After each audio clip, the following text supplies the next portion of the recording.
An island of internal stability in a region teeming with wars and democratic close shaves, Tanzania has lost its innocence. An election preceded by a tense run-up, complete with a ban of the main opposition party and detention of its leader, ended in predictable fashion: chaos. The number of deaths remains unknown, with estimates ranging between 500 and 800, and maybe, just maybe, above that. Against that backdrop, President Samia Suluhu Hassan has been sworn in as president for the next 5 years. So where does Tanzania go from here? We assess the situation there. Back home, the search for unity in the united opposition continues, and the upcoming by-elections is being seen as the unity's litmus test. We assess the union in United. On Jamila's memo tonight, you are on your own. A memo to Kenyans living outside the borders of Kenya.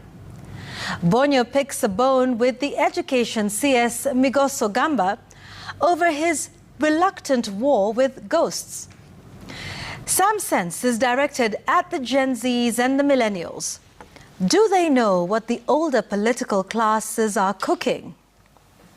On Kaikai's Kicker, the power of darkness in African elections, the case of Kenya and Tanzania. And on My Take, the trinity of terror among founding members of the East African community. That's Kenya, Uganda, and Tanzania. The gang is here. Mimi Samia Suluhu Hassan naapa kwamba nitakuwa mwaminifu kwa Jamhuri ya Muungano wa Tanzania na kuitumikia kwa moyo wangu wote, na kwamba nitaihifadhi, nitailinda na kuitetea Katiba ya Jamhuri ya Muungano wa Tanzania kwa mujibu wa sheria iliyowekwa. Ewe Mwenyezi Mungu nisaidie. The hashtag is newsgang at Citizen TV Kenya. And we also look forward to your text messages. The number is 22422. Welcome to the program. Once again, ladies and gentlemen, a lot has happened in Tanzania, it would seem, in just about a week or so.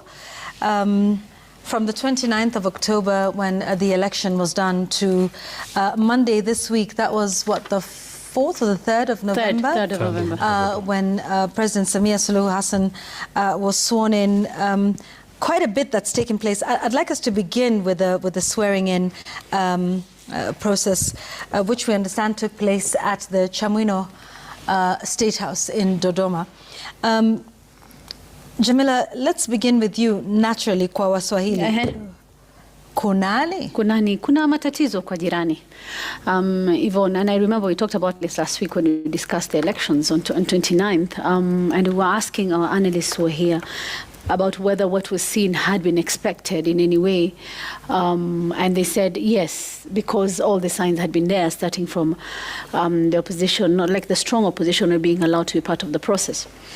But then now the elections happened, and we also how it was on that day, the chaos, the violence that was witnessed, and the fact that there was no internet, was shut down, there was no power. And I remember even for us, covering the elections in Tanzania was a huge challenge. From day one, we were unable to even get footage, official footage, about what was going on. And in fact, journalists that we know from there were unable to communicate. We are getting in touch with them now that the internet in the country is back. But then now, with all the chaos that was seen, the violence that was seen, and the videos that we are seeing, and even in our border points, what we saw, there were results that were announced by the Tanzanian Electoral Commission, announcing that Dr. Suluhu Hassan had won the vote with 31 million, over 31 million votes out of a possible 34 million, over 97% of the vote. And even when we look back at that, and we look back at some of the images we're seeing from Tanzania, up to footage of ballot boxes being gotten out of the polling station, ballot papers being cut into pieces, some places being set on fire, you wonder where these results came from. What was counted to get to 31 point something million votes? Mm-hmm. Number one. Number two, Yvonne, and we were talking about this when you're discussing the show, is we never really did see much footage of voting or counting of votes from there. It's before the internet was shut off we didn't see much footage of any voting or counting of votes. There was very little. Other than President Samia Suluhu and maybe a few here and there, because we were consumed by what else was going on, which was the violence. And then you have results being announced. Over 97% of the votes. Dr. Samia Suluhu Hassan is sworn in. There's this whole event that was done, as you said, in Dodoma, in the State House there, with the full military honors, with prayers, and with the speeches. But then now, Yvonne, I don't know if I should make this comparison. That ceremony, although done mchana peupe, kind of reminds me of the swearing in of President Mwai Kibaki after the 2007-2008 elections. Because, okay, let's compare it with other swearing-ins that we have seen. The recent one was at Nyayo Stadium, mchana peupe. Thousands of people there, wakishangilia, wakisikiza, even others that we had seen after the 2002 elections. Yeah, 2013, 2017, 18, yeah, 2022. Even theirs, previous ones that were not marred by any of this, were more public, more people who were there. But then this one was just totally different. Right. But you see, some gave us pretty good, not a history, gave us a lot of information about what Tanzanian law says about matokeo ya uchaguzi. You cannot go to court contest. Mtu akishatangaza ameshinda na tume ya uchaguzi ni hivyo. That's it. Mambo yameishia hapo. And these are some of the things that brought the problems in the first place among the opposition, including Tundu Lissu, who said no reforms, no elections. Even up to the point where how is the Electoral Commission in Tanzania appointed, how are the members appointed. So all these things come together, and then we have a swearing in and warnings are issued. I don't know if, Roba, we can listen to this soundbite, 1.2 of President Samia Suluhu thanking her 17 competitors. Katika uchaguzi huu tulikuwa wagombea 17 kutoka vyama mbalimbali vya siasa nchini tukiwania nafasi ya urais wa Jamhuri ya Muungano wa Tanzania. Napenda kuwashukuru sana wenzangu 16 ambao kwa hakika wameonyesha ukomavu wa kidemokrasia kwa kuendesha kampeni ambazo tulishindana kwa hoja na sote tulionyesha kuwa siasa sio vita. Tumemaliza vyema uchaguzi na kumpongeza aliyeshinda. I have a question on that. So she had 17 competitors who all together took collectively 2% of the vote. Yeah. Okay. Yeah, 2% too. Okay. Because he is assuming that, I'm sorry, I don't have the numbers, maybe some will give us at some point, the total number of registered voters were what, the 37 million. So, 100% watu chokeza kupiga kura. Everything else notwithstanding that we saw. The violence, the chaos, the everything. Wale wengine waligawana. So, if you even did it in absolute numbers, if 17 candidates share 2% of the vote, means some of them even got hundreds, right? Yeah. It's massively popular. We actually haven't seen the results. Yeah, we have not seen the official breakdown. For the others. For the other. We only know of the winner. Yeah, so I find that interesting. Also the mood there, with 31 million people who voted for you. It seemed like such a somber, there was a somber mood, at this swearing ceremony, which would be unlike a celebration of 31 million people who resoundingly said, this is the person that we want to. The mood seemed rather awkward for somebody who's been overwhelmingly voted in by 31 million people. But there was also the idea of projecting as a stoic leader. I don't know if you noticed, they kept, TBC, the Tanzanian Broadcasting Corporation, kept going back to this image of her standing there with the wind blowing her scarf, and she had this stoic look, and it was just a constant projection of her as president. We keep saying around this table that communication is not just in what is said, but it's in what is seen. But it was, I don't know, that was what struck me from that swearing-in ceremony. I looked, and even the attendees, I know we were represented by our deputy president there, but again, I keep comparing it to previous swearing-in. Not even ours. It was nothing joyful, it was nothing jubilant. But that was it, it's been done. So she's the president of Tanzania, at least for the next 5 years. What happens beyond this now is, I think, what people need to see, because there's no way you can sweep under the rug or under the carpet what has happened. Because you talk about how in your intro, Yvonne, that could have been almost 800 people who have died.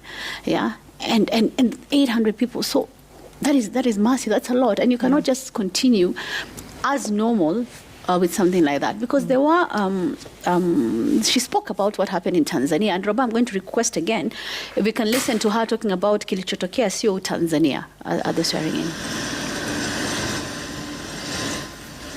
Wote tunaitakia mema nchi hii tumesikitishwa na kuhuzunishwa na matukio ya uvunjifu wa amani, upotevu wa maisha na uharibifu wa mali za umma na mali za watu binafsi kwenye baadhi ya maeneo hapa nchini, hasa kwenye majiji na miji.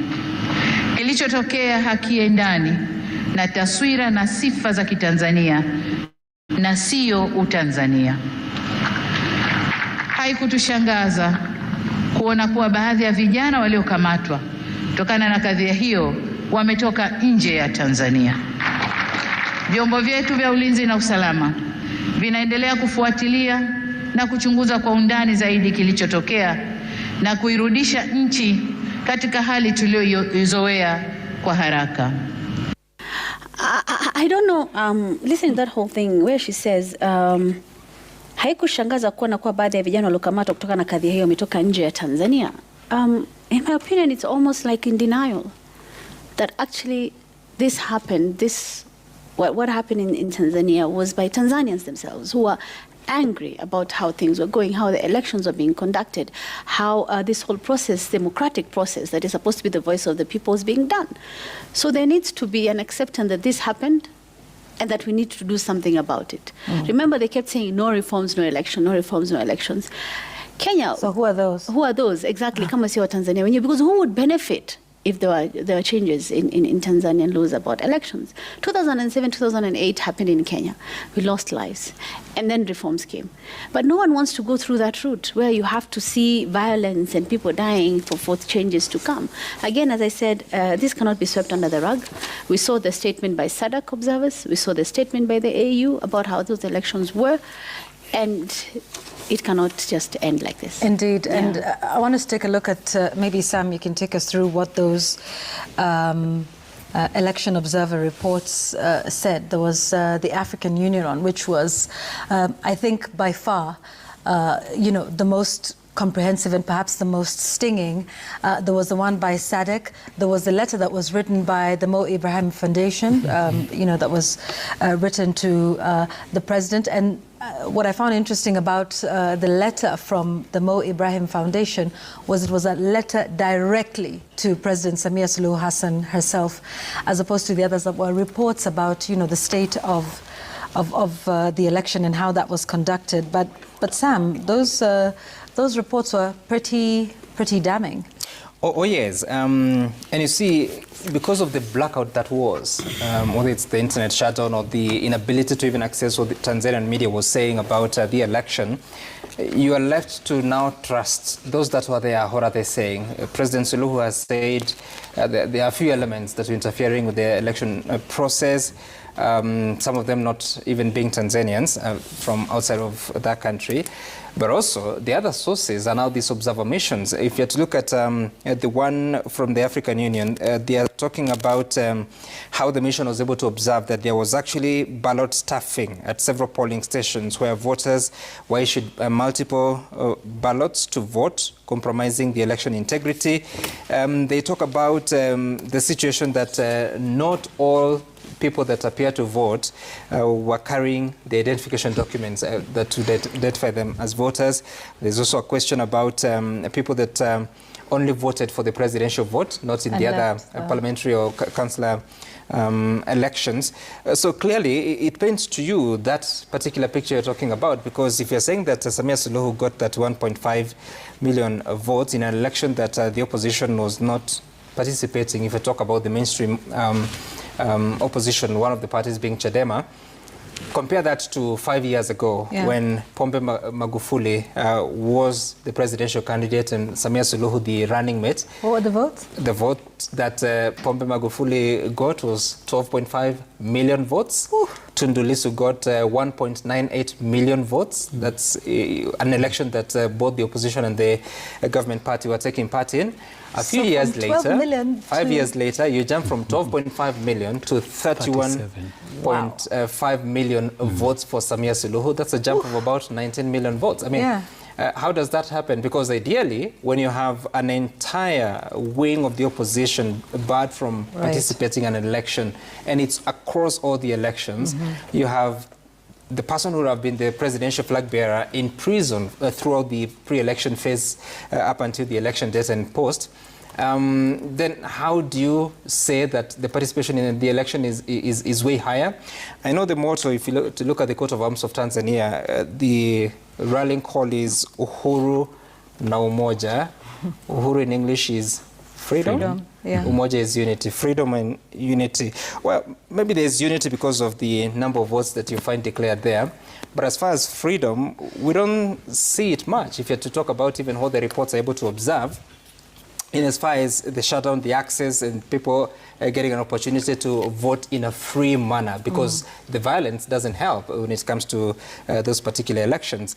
But then again, back to the Constitution, I think one of the things that the Chama cha Mapinduzi party has done is to strictly follow the Constitution, because you recall that when he said that Article 41(7) says that you cannot contest the results, no court would have any jurisdiction. Indeed, that has not happened. Now, guess what Article 42 says of the Constitution of Tanzania, sub-Article 1?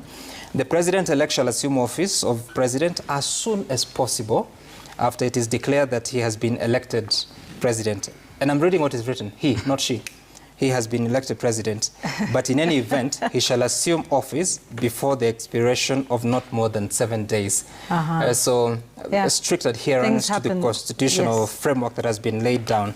But I think in the end, what this comes to, because you have to look at the reports of AU and SADC themselves, they're saying that it does not comply with treaties that Tanzania is a member of. In fact, when they reflect on the Constitution of Tanzania, it says, no, you cannot have an election where there's no checks and balances in a judicial process. So they are appealing to them, especially the report by SADC, that come together, hear the people, let them make their submissions on what they want to see the Constitution of Tanzania. Sort of, do you reform it? Do you change it altogether? So there's a conversation that Tanzania must have. So yes, the elections are over, maybe not behind them. I don't know what that means. But they may be over, but there's a serious question of transparency in the democratic processes that Tanzania claims to undertake, that they must fix, whether they like it or not. Because if you're looking at the images that we saw, we have not seen Tanzania in such a situation. Even if there is claim that citizens from different countries were joining the demonstrations in Tanzania in the different provinces. And when you speak to journalists in that country, they tell you it's not just Dodoma and Arusha and Dar es Salaam. It was across different parts of the country, different provinces. So they have so much work to do to ensure that you hear the people, make the processes democratic, make that country democratic, because where we are headed, at times that you're finding people born in Uganda becoming mayors in New York City, you cannot have people born and raised in Tanzania not able to take part in decision-making of their own country. And when we talk about, you know, those reports by the various observer groups, remember the SADC observers said there was in how they were treated, how their phones and passports were confiscated for a while before being returned, and they were subjected to what they called aggressive interrogation tactics, forced to even delete some of the footage.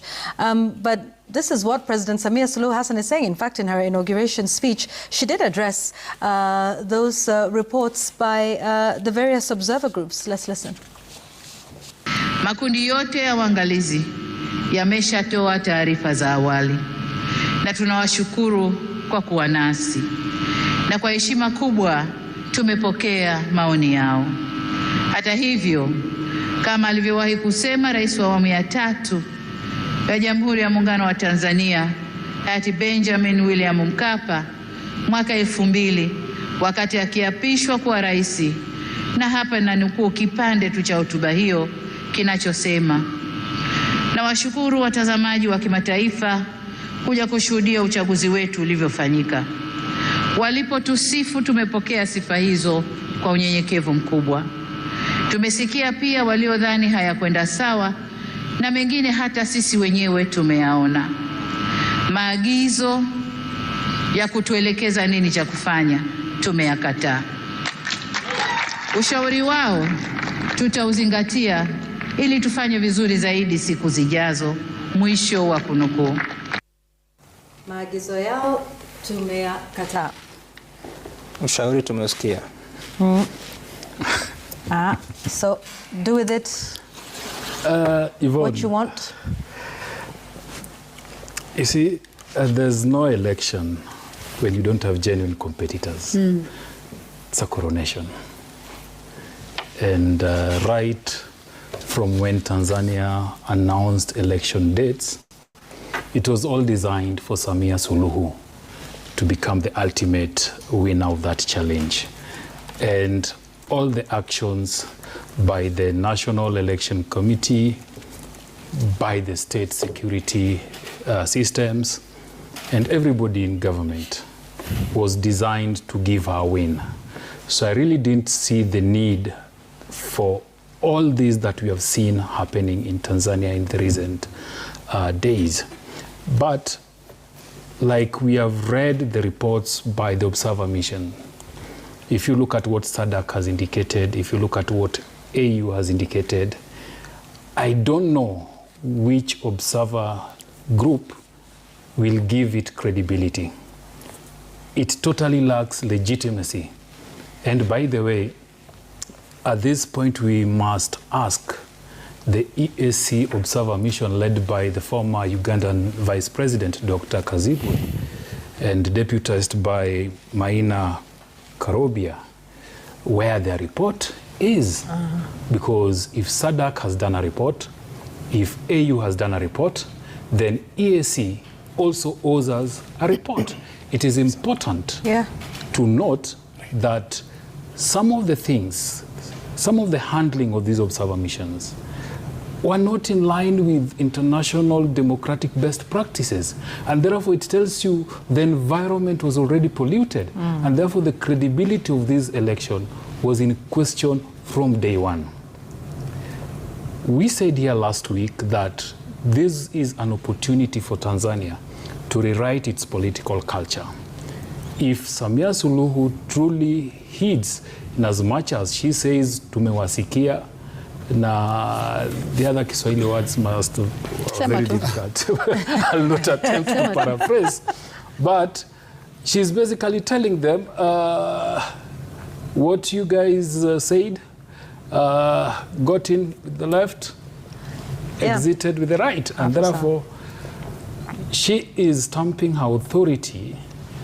But what we must also ask is, as a member of SADC, then SADC must take action. Because they are saying this election was not credible. AU must take action because AU is saying this election was credible. But the most unfortunate thing is that amongst the first people to congratulate Samia Suluhu was the chairperson of AUC and the chairperson of EAC. This sends a very, very wrong message, especially to young Tanzanians who are hoping that there would be people who will help them stand up and hear their voices. For the sake of the viewers, do you want to say the names of those chairpersons? Well, it's on record.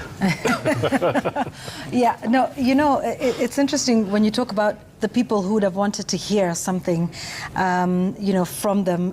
I just want us to listen to President Samia Suluhu once again, because she did speak to the people ambao anasema walizua vurugu. Hichi Kiswahili cha Kitanzania.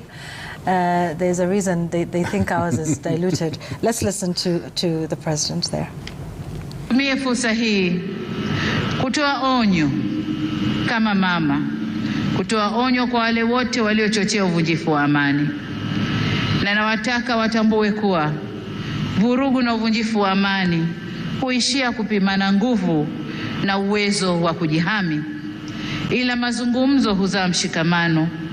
Sasa tuchague lenye manufaa kwetu, kwani usalama wa taifa lolote hulindwa na wote kwa nguvu zote na gharama zozote. Indeed, munapewa onyo kama mama. You know, there's that warning that your mother gives you that you know that look. Bus. Yes, and you know mukifika nyumbani kutakuwa, kutakuwa na, let me not use that word. But You see, this is an interesting tone that you see coming out at what is supposed to be a victory celebration, a parade and a show of, we've done it. Now let's consolidate ourselves and let's move forward, and this is the agenda we have for the nation. I mean, far be it from me or from us to tell them how to do things and how to conduct their, activities and programs. But this is what I was talking about, the mood that was set there. But there was also some interesting things in terms of who was there and who wasn't. Like we said in the beginning, President William Ruto sent his deputy, Professor Kithure Kindiki, and there were a couple of other leaders there. And perhaps what some of them said might have been interesting. Let's listen to President Hichilema. By the way, how many presidents, before we listen to that, attended? Full presidents? There weren't too many. There was a president of Somalia, right? Yes. And then Mozambique. There was Zambia. And yes, okay. All right. And you could tell the message was also being drummed in as well by some of them. I want us to listen to President Hichilema on how he handled losing elections himself. I led our party of those 23 years, 15 years. I lost many elections. I had the motivation to go in the streets when we felt that we did not get treated properly during elections. I was always the first one to say, no one goes in the streets. No one. Those who supported us genuinely complained, particularly 2 elections, that I took the responsibility and the leadership that I cannot send my men and women, citizens of Zambia, in the streets to damage property, to kill somebody, because that blood will be on my hands. Messaging. Indeed, and President Hakainde Hichilema, who has admirable credentials as a fighter for democratic space, obviously misses the point when it comes to the context of the Tanzanian situation. Things did not just happen on election day or after. There has been a very clear build-up to where the country got to, because for the first time and in a very long time, you have the main opposition party banned from participating in the election. This was the party that was number 2 in the last election, the previous election, and performed quite well in the past 2 elections. So it also means there are a lot of people out there, supporters, who do not have a choice come October. So it didn't just happen that people poured to the streets. And then the main opposition leader, Tundu Lissu, was in jail. Is actually in detention. So there are all these circumstances that I think Hakainde Hichilema, either from the moment, just chose to forget about and address things that happened on election day. But when I try to look at how long this journey has taken, and I think it's the legendary General Electric CEO Jack Welch said, change before you have to. Change before you have to. And I think that's the lesson that Tanzania is going on today. And I'll say that with reference to our own story as Kenya. Our change before you have to happened between the 2nd and 5th of December 1991, when President Daniel Arap Moi at the Moi International Sports Center, Kasarani, told delegates that were heading in another direction that, look, we have to remove Section 2A of the Constitution that prevents the creation of other political parties. Let's open the political space and have more parties. President Moi and his KANU party actually had the physical ability to continue holding on for even another 10 years, violently and through other means. But those are not sustainable methods of running a country. And he went against the voices of the delegates and led the party in amending Section 2A to reintroduce multi-party politics, because you already had many activists, you had a lot of leaders that were emerging outside that frame. So, did Tanzania miss its December 1991 moment? I think that is what afflicts Tanzanian politics today. And it does in two ways. In the broad sense of the national politics, but in the more consequential sense of the Chama Mapinduzi, the ruling party. Something that has to be said about CCM. Founded back in, and I think as some of you really efficiently explained last week about the history of Chama Mapinduzi, starting off in 1977 as a party that brings together TANU, Tanzania African National Union, and the Afro-Shirazi party of Zanzibar. They got together, and you look at their history, and CCM, its history, and CCM has been a party that has been so strongly grounded in ideology. Leaders did not just happen in CCM. They were nurtured, they were taken through a very long process. I had the benefit of attending and covering as a reporter the 2005 party nominations, CCM nominations in Dodoma. This was the transition from President Benjamin Mkapa to President Jakaya Kikwete. And I saw firsthand how it works with the CCM. It's a thorough process. First of all, delegates gather there in Dodoma for about a week. And different days are slotted for different things. What I remember is the strength of the Central Committee of Chama Mapinduzi. Very, very strong body that was in charge of vetting candidates. And one thing has to be said about that process. It was actually a credible process. They ask very pertinent questions about a candidate, ethical issues. If you have any corruption scandal, then there is a problem. But of course, there is politics in the sense that the views of the founding father, who was still alive at the time, who had died by then, still continued to guide the party. And in 2005, when I was covering the nominations in Dodoma, the person over whose head the late Julius Nyerere's word hung over was one of the most politically experienced persons, John Malechela, who was a former prime minister. But apparently, in the late Nyerere's view, he thought this guy is prone to corruption. And so word was, don't let him. So how did the CCM Central Committee do it? I remember Malechela appeared, and they asked him to, that you are an old man. They told him you're old, and your duty now is to advise younger party members. So the battle went down to the wire, and I remember the race was between Jakaya Kikwete, who was Foreign Affairs Minister at the time, and Dr. Hamid Salim, who was the OAU Secretary at the time. There were other two candidates, Mark Mondosia, who was Minister of Energy. Then there was former Prime Minister, sorry, I think it's former Speaker, Frederick Sumaye, quite a senior figure as well. But the race was Kikwete's to lose. And I remember it went into several rounds.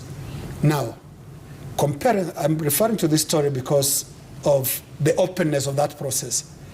There is politics, there are those interests that have been taken care of, including knocking off some candidates who in the bigger picture of CCM should not be allowed to proceed. But it was a tidy cremation process. It's not untidy. I'm painting that because there were so many candidates that used to vie for political position. And I remember Jakaya Kikwete's speech that day. Remember Jakaya Kikwete pushed Benjamin Mkapa 10 years earlier to the wire in the I think 1995 nominations. And so he stood there and said, this time, kura zimetosha. And indeed, the votes were enough for him to be nominated. I give this story because the deep traditions of open competitive politics within CCM, Chama cha Mapinduzi, have been dying gradually, so slowly. And if you try and, I'm sure there'll be conflicting views on when it started. In my own view, it started with after the term of President Jakaya Kikwete. And in the Jakaya Kikwete succession, there was Edward Lowassa, who was a prime minister, who was Kikwete's prime minister. And so just by rank, you have built quite some base. He was very popular. So he goes to Dodoma, but Dodoma, CCM, Chama, the Central Committee has different ideas. And again, Lowassa suffers the John Malechela's curse. I think somebody brought a petition that, you know, he had been dismissed because of some energy scandal. And so he can't be nominee for president. But he was popular, and you could see because the National Delegates Conference is made of thousands of delegates. So even the way they would cheer, you can tell where the numbers are. But of course, the system is in such a way that I think the last three names go to the delegates. So Lowassa goes to the finals with John Pombe Magufuli, who was Minister for Roads, and he is defeated, and he says that was unfair, and decamps 3 months to the election. So he does what Kenyans did in 2002, and he tried to go do a change moment. And he had this coalition. He went for Chadema, but then there was a coalition for reforms. I think the short name for that was UKAWA, Umoja wa Katiba, and yeah, something to do with constitutional changes. So this alliance was the version of the National Rainbow Coalition. And indeed, they ran a very energetic campaign. It looked like Lowassa was actually potentially able to win. And, it was called UKAWA, Umoja wa Katiba ya Wananchi. Umoja wa Katiba na? Ya Wananchi. That's right. So UKAWA was a very, very strong coalition, and it looked like it was going to end for the first time the stranglehold of CCM. And the win was narrow, 7 million to 5 million. Lowassa had 5 million, and John Pombe Magufuli had 7 million. I call it narrow because 31 million versus 200,000 is quite a gap. And so again, it was not a happy election, because what is happening all this time? What is happening all this time is new generations of voters are coming into the voting space. Younger people are coming into the political scene, but CCM is not changing how it's doing its things.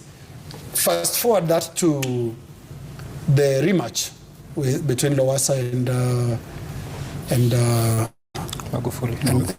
And Magufuli again. It was a very, very nasty affair that ends up in a handshake somehow, just to cool things down. So at the time that Magufuli died in March 2021, he had made peace with Lowassa. But then here is something else that maybe CCM never prepared for, and that is a constitutional transition arising from the death of a sitting head of state. It's not something easy. Our own situation in 1978 was very tricky because it was even preceded by campaigns that maybe the vice president should not succeed the president when he dies. You know, there was a change, the constitution movement led by Kihika, Kimani and others. They wanted to change, so to prevent Moi from succeeding. Now, within CCM itself, was there a change in the constitution movement? No, there wasn't. What happened was after the constitutional succession, immediately when Mama Suluhu Hassan came to office, there was a split between her new team and those who were considered the Magufuli loyalists, who believed in a strong center and all that. Here is the contradiction that we must really confront tonight. The contradiction of Mama Suluhu Samia Hassan, because what was her initial demeanor when she came to office? She looked like someone that was going to reach out to everyone. Let's remember that Tundu Lissu was out in exile. Yes, when, that's right. When Samia Suluhu Hassan became president. Yeah. And she was conciliatory. She wanted to build a different political environment.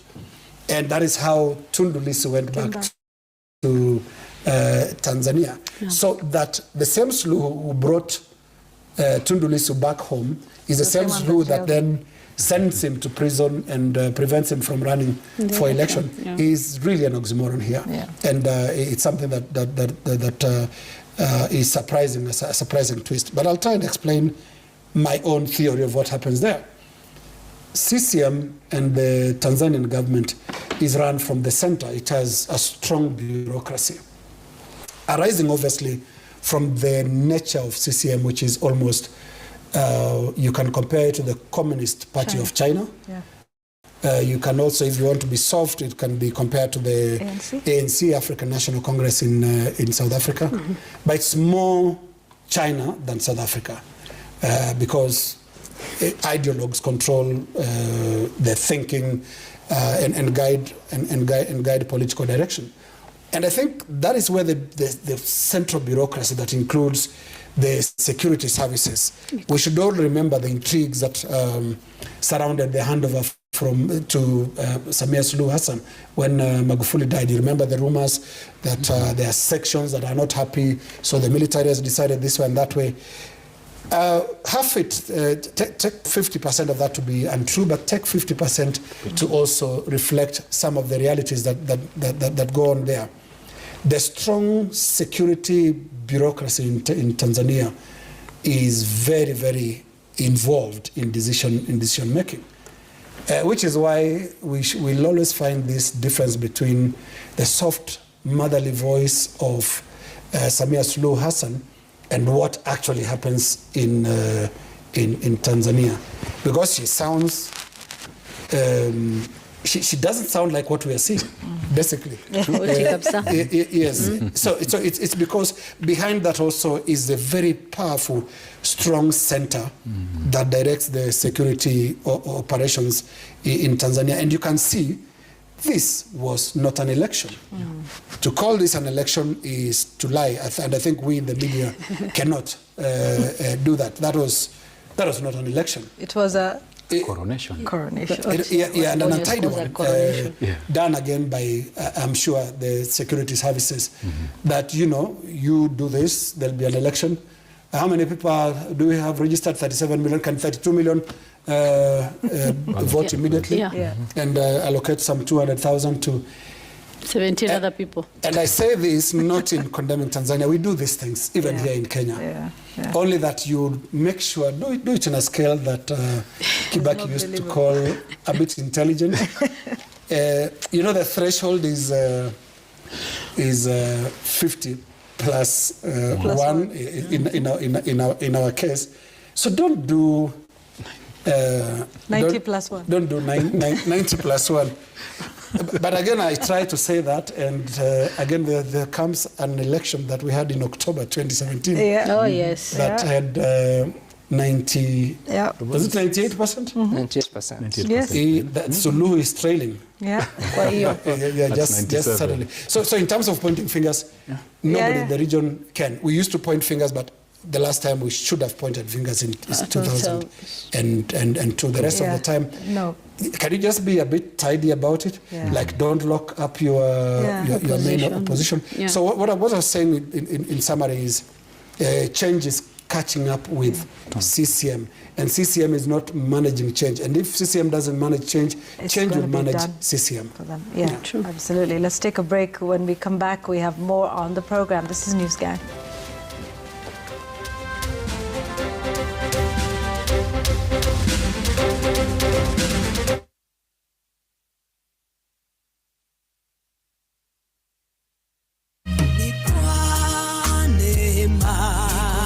This Sunday at Christian Foundation Fellowship Kiambu. Hii spirit ya rejection lazima tuiondoe. Inafungua mlango ambao ni ya watu kugojeka. Inaleta maumivu, inaleta kifo, inaleta magonjwa. Bishop Michael Wanderi will share a timely and prophetic word live on Citizen TV Gospel Sunday from 9 a.m.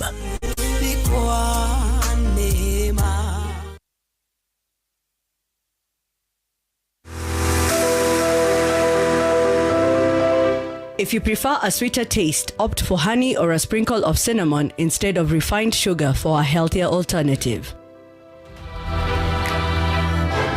Everyone is fueling their greatness. Have you had yours? What's your excuse?